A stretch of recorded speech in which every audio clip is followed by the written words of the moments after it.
Hello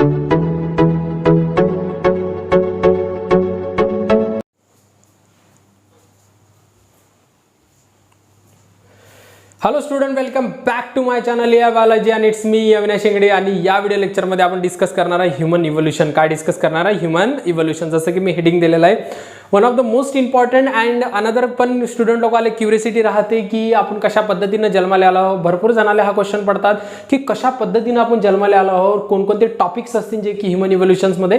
topic म्हटल्यापेक्षा कोणकोणते event असतील जे की ह्यूमन इव्होल्यूशनमध्ये एक महत्त्वपूर्ण राहिलेलं आहे, जे की आज एवढं कॉम्प्लेक्सिटी म्हणून आपण आयडेंटिफाय केला जातो. आज पूर्ण ॲनिमल किंगडममध्ये सगळ्यात डॉमिनंट स्पेसिस जर म्हटलं तर आपण आहोत, ज्याच्याकडं काहीही नाही. नैसर्गिक दृष्टिकोनातून जर आपला विचार केला तर आपल्याकडं ना वेपन प्रेझेंट आहे, ना की एवढं फिजिकल फिटनेस प्रेझेंट आहे. अनदर कंपॅरिझनमध्ये जसं की टॉप कार्निवरकडे हायली मसल प्रेझेंट आहे. या व्हेरियस गोष्टी आहेत जे की आज आपल्याकडं प्रेझेंट नाही. तरी पण आज आपण ॲनिमल किंगडममध्ये सगळ्यात डॉमिनंट आणि सगळ्यात मोठ्या म्हटल्यापेक्षा सगळ्यात डॉमिनंट आणि सगळ्यात वरची स्पेसिस काय आज आपण अवेलेबल आहे. तर कोणकोणते कारणं राहिलेले आहेत ते आपण या व्हिडिओ मध्ये डिस्कस करणार आहे. कंप्लीटली जी इव्होल्यूशनची जी जर्नी आहे ह्यूमन इव्होल्यूशनची, ती आपण एका लेक्चरमध्ये काय करणार आहे, फिनिश करणार आहे. ठीक आहे, तर बनवून राहा आणि नक्की तुम्ही शेअर करा जवळच्या तुमच्या मित्रमैत्रिणींना. आर्ट अनदर कोणत्याही फॅकल्टीचे असो त्याला क्युरियोसिटी तर राहते. भरपूर जणांना क्युरियोसिटी राहते की ह्यूमन इव्होल्यूशन कशा पद्धतीनं झालेलं असं. क्लिअर झालं इथपर्यंत? ठीक आहे, तर चला मग लेक्चरला आपण स्टार्ट करू की काय काय गोष्टी आपल्याला याच्यामध्ये पाहिजे. पहिले तर आपण क्लासिफिकेशन ऑफ मॅमेलिया पाहू. मॅमल्समध्ये आपण येतो. मॅमल्समध्ये एवढ्या गोष्टी तुम्हाला माहिती आहे. मॅमल्स म्हणजे बेसिकली काय, ज्याच्याकडं मेमरी ग्लँड प्रेझेंट आहे ते काय राहतात, मॅमल्स राहतात. ठीक आहे, तर आपल्याकडे मेमरी ग्लँड प्रेझेंट आहे आणि त्याच्यामध्ये भरपूर काही डिवायडेशन दिलेलं आहे. तुमच्या बुक्समध्ये पण भरपूर डिवायडेशन दिलेलं आहे, तर ते डिवायडेशन आपण याच्यामध्ये पाहणार आहे. तर क्लासिफिकेशन एक्झॅक्टली आपली लोकेशन कुठं आहे ते लोकेशन आपल्याला पाहणे आहे. ठीक आहे, क्लिअर. तर सगळ्यात पहिले काय तुमचा इन्फ्रा क्लास. सगळ्यात पहिले तर मॅमल्स आहे. ठीक आहे, मॅमलिया ज्याच्यामध्ये आपण आहोत. त्याच्यानंतर सब क्लास म्हणजे ज्याला आपण इन्फ्रा क्लास पडतात, जे की इन्फ्रा क्लास म्हणजे नेमकं काय, युथेरियन. आपण कशामध्ये राहतो, युथेरियन मध्ये आपण मोडल्या जातो. क्लिअर झालं इथपर्यंत. अनदर त्याच्यानंतर काय तुमचं ऑर्डर आहे. ऑर्डर कोणता आहे आपला, प्रायमेट्स ऑर्डर आहे. कोणता आहे तुमचा, प्रायमेट्स. क्लिअर, ठीक आहे. प्रायमेट्स नंतर काय तुमचं सब ऑर्डर. पहिले काय इन्फ्रा क्लास आहे, त्यानंतर ऑर्डर. ऑर्डर नंतर काय तुमचा सब ऑर्डर दिलेला आहे. सब ऑर्डर आहे तुमचा अँथ्रोपॉइडिया. काय तुमचा अँथ्रोपॉइडिया. क्लिअर.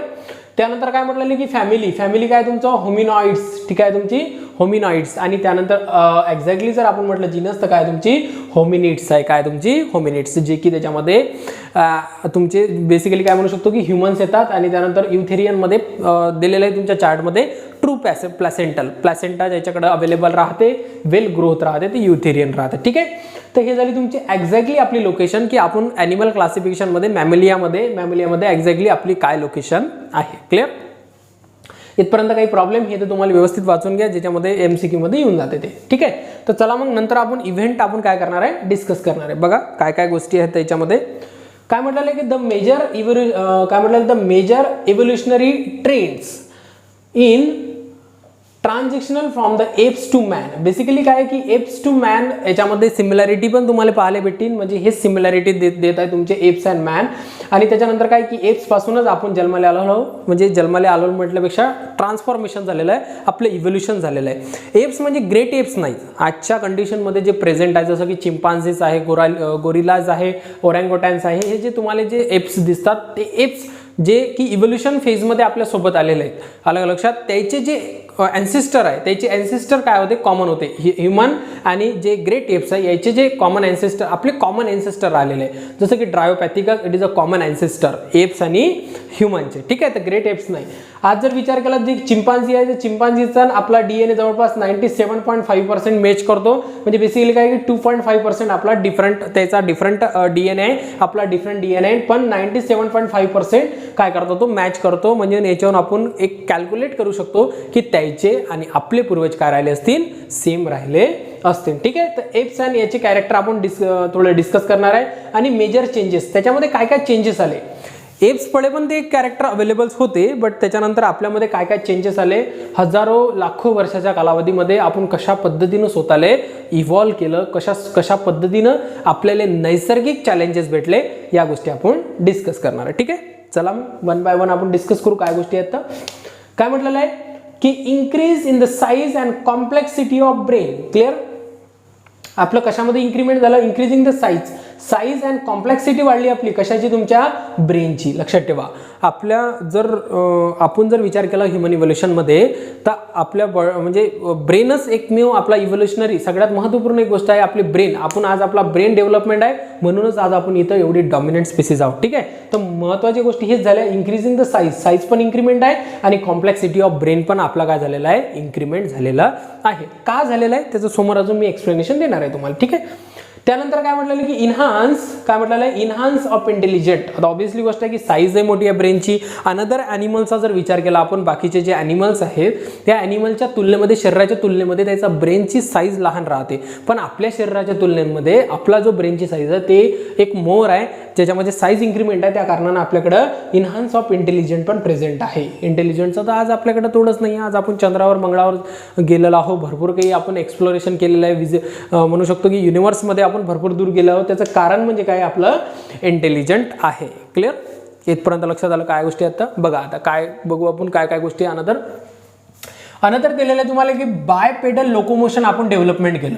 आज जर आपण एप्स जर आपण ड्रायोपॅथिकसचा जर विचार केला तर ड्रायोपॅथिकस बायपेडल म्हणजे 2 पायावर चालणारे, आणि जे ड्रायोपॅथिकस होते ते 4 पायावर चालायचे. नकल वॉकल्स होते ते बेसिकली अशा पद्धतीने नकावर चालायचे, ते म्हणजे 4 पायानं चालायचे. आज आपण 4 पायानं चालतो का, नाही. मग इव्होल्युशनरी इव्हेंटमध्ये काय केलं आपण, बायपेडल लोकोमोशन या कॅरेक्टरिस्टिकले म्हणजे या कॅरेक्टरिस्टिकले आपण डेव्हलपमेंट केलं.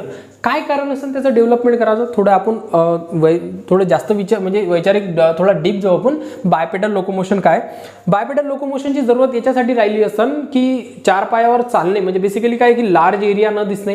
आपण एवढं काही नैसर्गिक दृष्टिकोनातून एवढं डेव्हलपमेंट नव्हतं किंवा एवढं फिजिकल फिट नव्हतं. जे टॉप कॉर्निंगवर होते, शिकारी होते, त्याच्यापासून शिकार होण्याकरता आपण काहीतरी म्हणजे बेसिकली 5 मिनिटासाठी असो या 10 मिनिटासाठी असो 2 पायावर उभं राहायचो. आज जनरली मंकीमध्ये तुम्ही या गोष्टी पाहता. ठीक आहे, तर मग धीरे धीरे करत असताना आपण 2 म्हणजे 4 पायाचं काय 2 पायावर काय झाले म्हणजे इरॅक्ट पॉस्चरमध्ये उभं राहणं शिकलो. तर मग काय झालं की अशा पद्धतीने आपलं ट्रान्सफॉर्मेशन झालं की 4 पायावर असं 2 पायावर आपण चालायला लागलो, ज्याला आपण काय म्हणतो बायपेडल लोकोमोशन असे म्हणतात. क्लिअर, इथपर्यंत लक्षात आलं. ठीक आहे, चला मग खूप इंटरेस्टेड आहे, इंटरेस्ट म्हणून आहे का काय गोष्टी आहेत. अनदर काय म्हटलं तुम्हाला, अपोजेबल थंब, हे सगळ्यात महत्त्वाचं आहे. Opposable thumb. आता अपोजेबल थंब काय आहे की अपोजेबल थंब म्हणजे आपल्या जर आपण विचार करायचं म्हटलं तर ह्युमन इव्होल्युशनमध्ये अपोजेबल थंब हा महत्त्वपूर्ण राहिलेला आहे. जसं की हे फिंगर्स माझे प्रेझेंट आहे, तर ह्या जो थंब दिसतो हा आपला अपोजेबल आहे. ठीक आहे, याच्यामध्ये मी कोणतीही ग्रिप करू शकतो. ठीक आहे, काहीही पकडू शकतो. जसं की ह्युमन इव्होल्युशन्समध्ये काहीतरी वेपन पकडण्यासाठी आपल्याला ग्रिपची जरूरत लागली. आपली ग्रिप तर एवढी म्हणजे पॉवरफुल आहे की आपण छोटी काही वस्तू पण आपण आपल्या ग्रिपनं उचलू शकतो. ठीक आहे, तर कुठं ना कुठं हा जो अपोजेबल थंब आहे ना, तर हा अपोजेबल थंब आपल्या इव्होल्युशनमध्ये लय मदतगार राहिलेला आहे, हेल्पफुल राहिलेला आहे. जे की एप्सच्या कंडिशनमध्ये अपोजेबल थंब होता आणि आपल्या कंडिशनमध्ये पण अपोजेबल थंब्स आहे. आणि जे ग्रेट एप्स आज आपल्याला दिसतात, चिंपांझीज, गोरिला, याच्याकडे पण अपोजेबल थंब आहे. बेसिकली सगळ्यात इंटेलिजंट जे एप्स आहेत ते तुमचा चिंपांझीज. मी तुम्हाला आता सांगितलं की 97, ठीक आहे, इथे दिलेलं आहे मी तुम्हाला, 97.5% आपला DNA मॅच करतो. आणि ते असे काहीतरी वेपन पण उचलू शकतात. भरपूर काही व्हिडिओ तुम्हाला यूट्यूबवर किंवा अनदर इंटरनेटवर भेटून जातील, जे की वेपन पकडताना चिंपांझीज आहेत. त्यानंतर ते आपले नकल पण करू शकतात. म्हणजे आपण जशा पद्धतीने तशा पद्धतीने करू शकतात.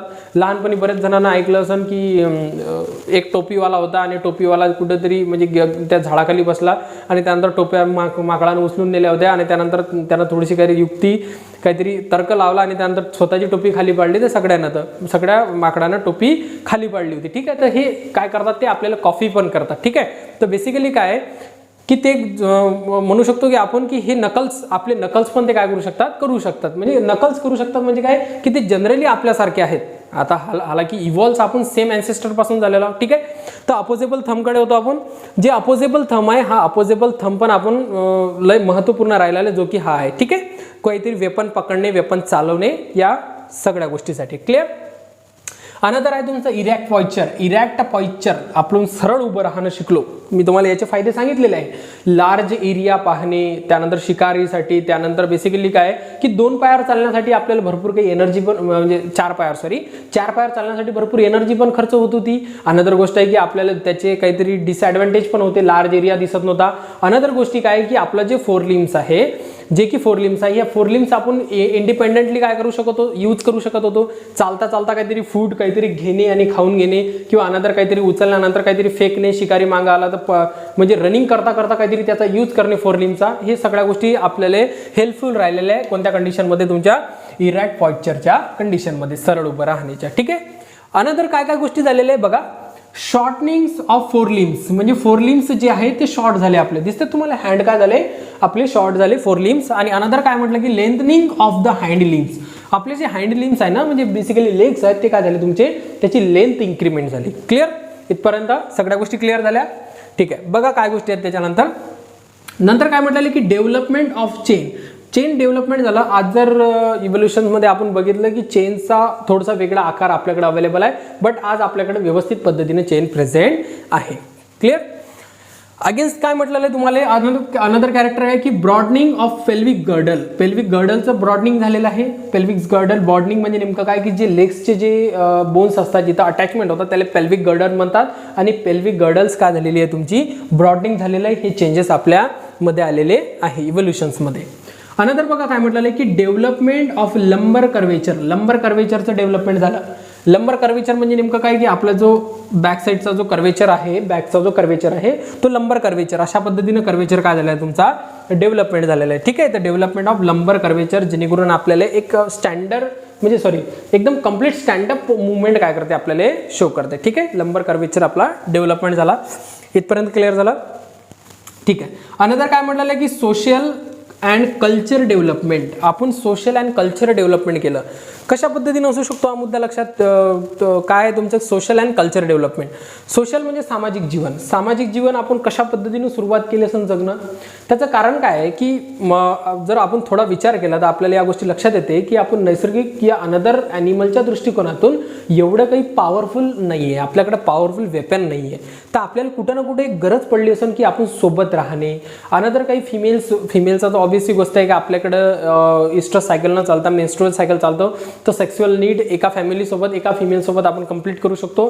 या वेरियस गोष्टी आहेत जे की सोशल बनले असतील. सोशल म्हणजे नेमकं काय की एक पर्टिक्युलर ह्युमन तर ज्यावेळेस म्हणू शकतो की एक शिकार करण्यासाठी आपल्याला जायचं आहे, तर शिकार करण्यासाठी एकटा ह्युमन किंवा एक पर्सन तर नाही करू शकत शिकार. त्यासाठी 2-3 जणांची आपल्याला जरूरत लागली, 4-5 जणांची जरूरत लागली. त्या कारणानं अशा पद्धतीनं सोशल गोष्टी आपल्या डेव्हलपमेंट झाल्या असतील. ठीक आहे. अनंतर काय म्हटलेलं आहे तुम्हाला, कल्चर डेव्हलपमेंट. कल्चर डेव्हलपमेंट पण झालं आपलं. कल्चर सोशल जशा पद्धतीनं झालं त्यानंतर कल्चर डेव्हलपमेंट पण झालं. कल्चर डेव्हलपमेंट म्हणजे नेमकं काय की सोबत फीड करणे, सोबत काहीतरी काय म्हणू शकतो की जे फीडिंग करणे, त्यानंतर काय करणे की व्यवस्थित पद्धतीनं वाटून खाणे, या पद्धतीचे काहीतरी झाले असेल. त्या कारणानं काय झालेलं आहे आपलं सोशल आणि कल्चर डेव्हलपमेंट झालेलं आहे. क्लिअर. त्यानंतर काय म्हटलं की आर्टिक्युलेटेड स्पीच. आर्टिक्युलेटेड स्पीच हे पण एक आपल्या इंटेलिजंटमध्ये सगळ्यात महत्त्वपूर्ण एक राहिलेलं आहे. स्पीच बोलणे, verbal and non verbal communication. तुम्हाला माहिती आहे की आपण कुठं ना कुठं आपला मेसेज सर्क्युलेट करण्याचा प्रयत्न केला की कोणाला तरी सांगणे किंवा अशा पद्धतीने काहीतरी बोलणे. फेशियल एक्सप्रेशन एक सगळ्यात पहिले सुरुवात झाली असेल. फेशियल एक्सप्रेशन आहे, आपण भरपूर टाईपचे एक्सप्रेशन देऊ शकतो जे की नॉन वर्बल कम्युनिकेशन्स आहे. जे की तुम्हाला माहिती आहे की तुमचे जे फादर्स आहेत जे की आपल्या घरामध्ये डॉमिनेंट राहतात, ज्याला त्यानं जर रागावले आपल्यावर, तर रागावल्यानंतर आपल्याला पहिलेच काही थोडेसे डोळे जर मोठे केले तर त्याला आपल्या लक्षात येऊन जाते की नाही आता आपल्याला त्या गोष्टी करायच्या नाही आहे. ठीक आहे. तर बेसिकली ते बोललेत का, नाही बोलले. ठीक आहे. तर फेशियल एक्सप्रेशन आपल्याला सांगते. इमोजीस, आज तुम्ही व्हॉट्सअपचा जमाना आहे, इमोजीस आपले इमोशन ट्रान्सफर करू शकतात. अलग लक्षात इथपर्यंत. तर हे जे फेशियल एक्सप्रेशन आहे अशा पद्धतीनं एक कम्युनिकेशनची डेव्हलपमेंट झालं असं. ठीक आहे. तर मग कम्युनिकेशन्स आज आपण एकदम बेटर कम्युनिकेशन करतो त्याचं विथ काहीतरी कम्युनिकेशन. आणि हे कम्युनिकेशन बघा, हे सगळ्या ज्या गोष्टी आहेत ना, या सगळ्या गोष्टी कशासाठी चालना देत आहे याच्यावर लक्षात ठेवा.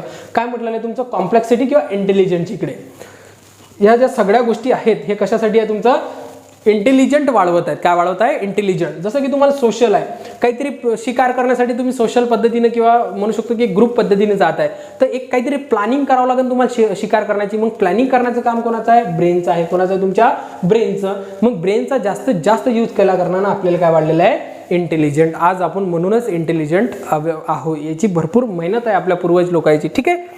अगेन्स्ट काय डेव्हलपमेंट झाले असतील, आर्ट डेव्हलपमेंट झाले असतील. त्यानंतर टूल्स डेव्हलपमेंट झाले, जे की हथियार आपल्याला शिकार करण्यासाठी हथियार आपण डेव्हलपमेंट केले.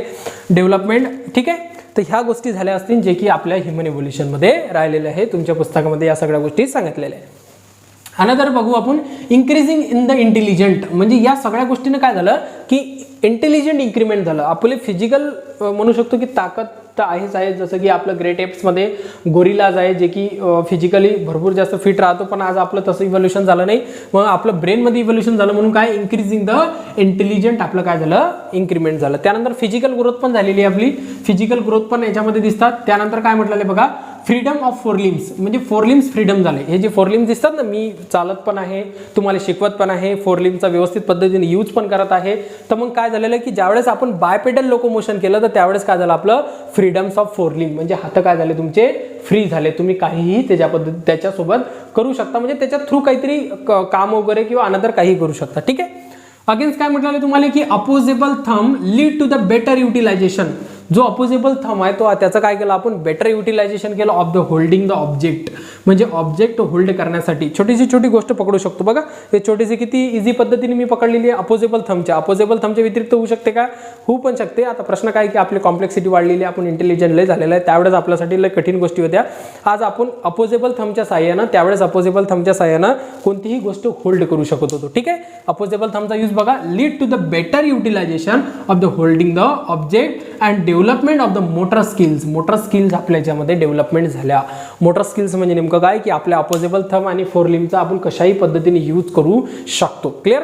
कशाही पद्धतीने आपण त्याला डेव्हलप म्हणजे कशाही पद्धतीने त्याचा यूज करू शकतो. हे झाले मोटर स्किल, कोणत्याही पद्धतीनं कशाही पद्धतीनं यूज करणे. ठीक आहे. तर कुठे ना कुठे हे सगळे पॉईंट आपल्या इव्होल्युशन्समध्ये सगळ्यात महत्त्वपूर्ण राहिलेले आहेत, जे की काय करतील आपल्या इव्होल्युशनला काय केलं त्यानं चालना केलेली, जे की आज आपण ट्रायोपॅथिकस पासून बेसिकली ह्युमन्समध्ये किंवा मॉडर्न मॅनमध्ये काय झालेलं डेव्हलपमेंट झालेलं आहो. क्लिअर. इथपर्यंत क्लिअर झालं. ठीक आहे. काही डाऊट्स असेल तर विचारता तुम्ही याच्यामध्ये. ठीक आहे.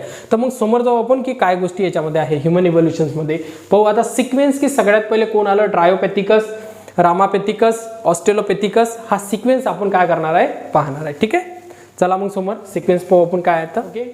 आपण आतापर्यंत सगळे पॉईंट बघितले, जे पॉईंट्स आपल्या इव्होल्युशन्समध्ये जे की फॅक्टर राहिलेले आहेत, कोणकोणते चेंजेस एप्स पासून आपण केलेले आहे, या व्हेरियस जे टॉपिक्स आहेत ते टॉपिक आपण क्लिअर केलेले आहेत. ते सगळे मुद्दे आपण क्लिअर केलेले कशा पद्धतीने इव्होल्युशन झालेलं आहे. ठीक आहे. तर आपण पाहणार आहे वन बाय वन की कशा पद्धतीनं ट्रायोपॅथिकस सगळ्यात पहिले आपले जे की कॉमन अँसेस्टर आहे ट्रायोपॅथिकस, नंतर रामापॅथिकस नंतर Australopithecus, Homo habilis, Homo erector, another Neanderthal man आहे. निअँडरथल मॅन नंतर काय तुमचं होमो सेपियन, ज्याला आपण मॉडर्न मॅन म्हणतो. ह्या गोष्टी म्हणजे हे इव्होल्युशन कशा पद्धतीने झालेलं आहे. ठीक आहे. चला मग वन बाय वन क्लिअर करू आपण. सगळ्यात पहिले कोण आहे तुमचा ड्रायोपॅथिकस. कोण आहे तुमचा ड्रायोपॅथिकस, जे की काय तुमचा एप लाईक ॲनिमल्स आहे. लक्षात ठेवा कोण आहे तुमचा ड्रायोपॅथिकस एप लाईक ॲनिमल. मी इथं इमेज दिलेली त्या इमेजमध्ये तुम्ही पाहू शकता, तुमच्या बुक्समध्ये पण अवेलेबल्स आहे. फर्स्ट नंबर आहे ते तुमचा ड्रायोपॅथिकस. ड्रायोपॅथिकस एप लाईक ॲनिमल्स होता कम्प्लिटली, आणि त्याच्यामध्ये काय जे की लेक ऑफ व्हिक्टोरिया ऑन आफ्रिका हे त्याचं म्हणजे बेसिकली तिथं त्याचे फॉसिल्स भेटलेले आहेत. क्लिअर. आणि बघा की तो कधी प्रेझेंट होता 20 to 25 माया. ठीक आहे.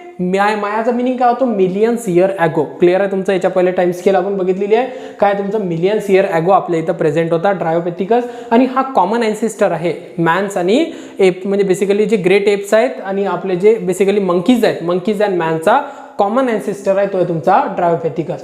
त्यानंतर हा काय होता सेमी इरॅक्ट होता. कम्प्लिटली तो राईट उभा राहू शकत नाही, तो नकल वॉकल्स होता, ज्याच्यामध्ये तुम्हाला इमेजमध्ये तुम्हाला दिसत असेल. ठीक आहे. क्लिअर. काय म्हटलेलं आहे की क्लोज टू सिमिलॅरिटीज ऑफ चिंपांझीस. आज चिंपांझीस कसे दिसतात सेम टू सेम तशा पद्धतीने दिसते. जसं की तुम्ही हे इमेज पाहू शकता, ही इमेज दिसते तुम्हाला फर्स्ट नंबरचा दिसते. हे काय तुमचा जे की तुमचा ड्रायोपॅथिकस आहे. आणि काय म्हटलेलं आहे close similarity to the chimpanzees. Clear. त्यानंतर ड्रायोपॅथिकस नंतर कोण आला तुमचा रामापॅथिकस. नाव आपलं इंडियासारखं दिसते ना थोडं, लक्षात ठेवा इंडियामधलाच आहे तो, शिवालिक हिल्समध्ये भेटलेला आहे. ठीक आहे. रामापॅथिकस आहे जे की मॅन लाईक होता. आता याच्यानंतर आपल्याला ह्युमनचंच फॉर्मेशन करणार आहे, ह्युमन बनणार आहे. तर माणसाचे जे मॅन लाईक कॅरेक्टर काय झाले होते डेव्हलपमेंट झाले होते, म्हणून मॅन लाईक. अनदर काय म्हटलेलं की शिवालिक हिल्स इंडिया आणि केनियामध्ये पण त्याचे फॉसिल सापडलेले आहे, जो की 14 to 12 मिलियन्स इयर ॲगो आपल्याकडे प्रेझेंट होता, मायामध्ये प्रेझेंट होता. क्लिअर. त्याच्यामध्ये काय की पॉइचर काय तुमचं इरॅक्ट आहे, उभं राहणं, कम्प्लिटली उभं राहणं तो शिकला होता. ठीक आहे.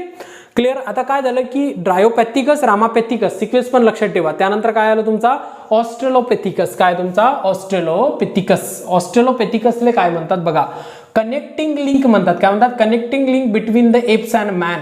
एप्स अँड मॅन्स मधला जो कनेक्टिंग लिंक आहे, म्हणजे बेसिकली काय की एप्सचे कॅरेक्टर पण याच्यामध्ये आहे आणि मॅनचे कॅरेक्टर पण याच्यामध्ये. ऑब्विसली गोष्ट समोर चालून हा मॅन बनणार आहे आणि मागं जर विचार केला तो एप्स होता, म्हणून जे ऑस्ट्रेलोपेथिकस आहे त्याला कनेक्टिंग लिंक पण असे म्हणतात. ठीक आहे. कुठे सापडलेले? तुंग इन साऊथ आफ्रिकामध्ये त्याचे फॉसिल सापडलेले आहे. कधी?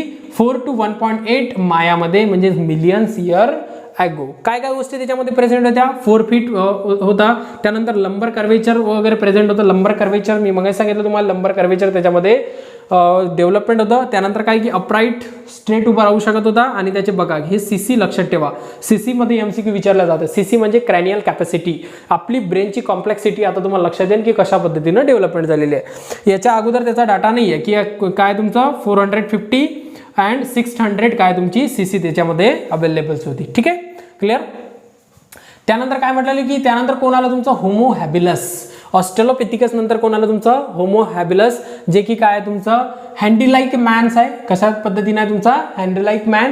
आणि अनंतर काय तुमचा जे की बघा की आफ्रिकामध्येच पण त्याचे फॉसिल सापडलेले की ते जे की टंझानियामध्ये इन आफ्रिकामध्ये त्याचे काय सापडलेले तुम्हाला फॉसिल सापडलेले आहे. आणि त्यानंतर काय की 2.5 to 1.4 मायामध्ये तो अवेलेबल्स होता, मिलियन्स इयर ॲगो. त्यानंतर काय म्हटलेलं आहे तुमचं?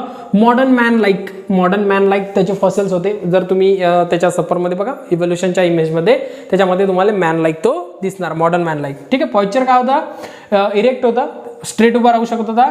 बघा काय दिलेलं आहे की 650 आणि 800 सीसी त्याच्याकडे काय होतं, म्हणजे क्रॅनियल कॅपॅसिटी त्याच्याकडे अवेलेबल होती. बघा पहिले काय होतं की 450 आणि 600, त्याच्यानंतर काय झाले तुमची 650 आणि त्यानंतर 800, म्हणजे कॉम्प्लेक्सिटी वाढत आहे कशाची? तुमच्या ब्रेनची. ठीक आहे.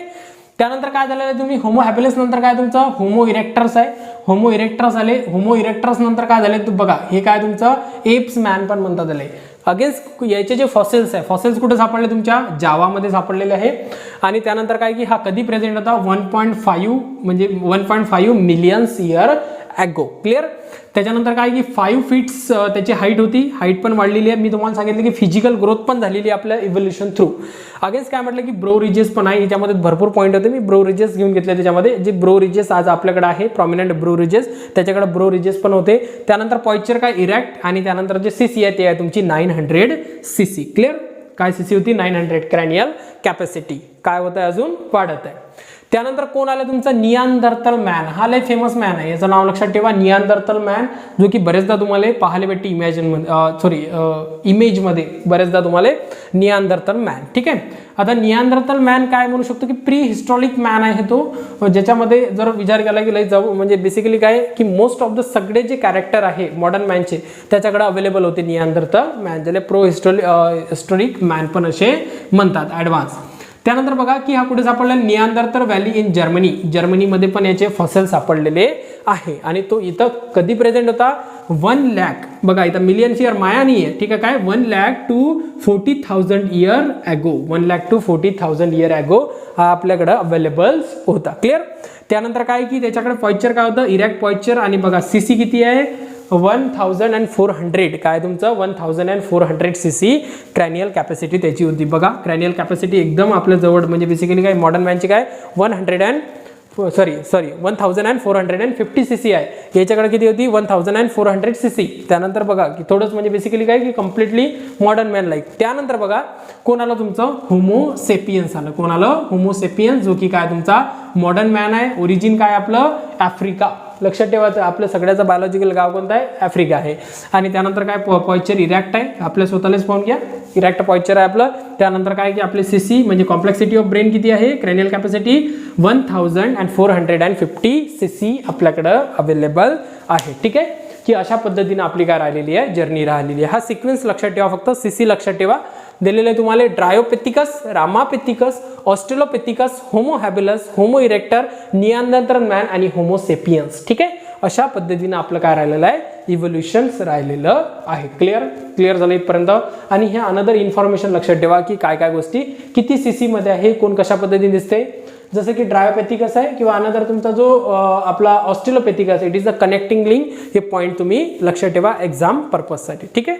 मी एकदम डिटेल पद्धतीने ह्युमन इव्होल्युशन सांगितलेलं आहे. जर तुम्हाला लक्षात आलं असेल, तुम्ही जर एन्जॉय केला असेल तर नक्की चॅनलला सबस्क्राईब करा. त्यानंतर कमेंट्स करा. डाऊट्स असतील तरी पण कमेंट्स करा. अनदर पण कमेंट्स करा. आणि हां, जर ज्याला जरूरत आहे त्याला नक्की शेअर पण करा. ठीक आहे. थँक्यू.